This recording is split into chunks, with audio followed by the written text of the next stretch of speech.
미국 연방항소법원이 지난달 말 대북제재 위반 혐의를 받고 있는 중국은행 3곳에 대해 벌금형을 확정했습니다. 이런 조치는 미국 정부가 대북제재 위반 등 불법 연루가 의심되는 외국 계좌를 조사할 수 있는 전례를 만들었다는 분석이 나왔습니다. 김영교 기자가 보도합니다.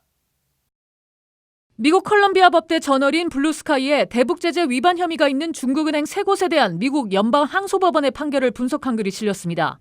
연방항소법원이 이들 은행의 벌금형을 확정한 지난달 말 판결은 중국은 물론 다른 나라에 있는 은행 계좌를 미국 정부가 조사할 수 있는 강력한 전례를 만들었다는 내용입니다. 기고를 한 워싱턴의 법률회사 폴 와이스 측은 법원 결정은 미 법무부가 자금 세탁이나 자산 몰수와 관련해 찾는 워싱턴 DC 항소법원에서 전례를 세운 효과가 있다며 다른 지역의 지방법원과 항소법원의 판결에도 영향을 미칠 것으로 내다봤습니다.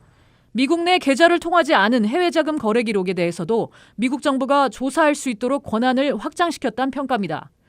What's really kind of interesting or intriguing, sort of the continued willingness to pursue new extraterritorial applications. 특히 중국 은행들은 혐의가 소명되지 않은 상황에서 외국에 있는 거래 자료를 제출하는 건 부당하다고 주장했지만 항소법원이 받아들이지 않은 점에 주목했습니다. 앞서 공개된 미 연방항소법원의 입장문을 보면 미국 정부는 북한이 중국은행 3곳의 계좌에서 석탄 등의 자원 수출 대금을 받은 것으로 파악하고 있습니다. 북한의 유령 회사는 이 계좌들을 통해 수억 달러 상당의 석탄 등 자원 수출 대금을 회수하고 그 돈을 핵무기 개발에 필요한 다른 자원을 확보하는 데 이용한 의혹을 받고 있습니다.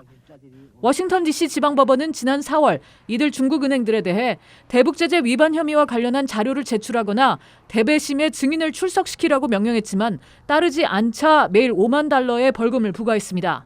기고문은 또 중국 은행들이 미 대법원에 상고할지 아니면 항소법원의 결정에 따를지는 지켜봐야 한다며 중국 은행들이 아무 행동 없이 판결을 따르지 않을 경우 미국 정부는 이에 대한 조치에 들어갈 것으로 예상했습니다. VOA 뉴스 김영교입니다.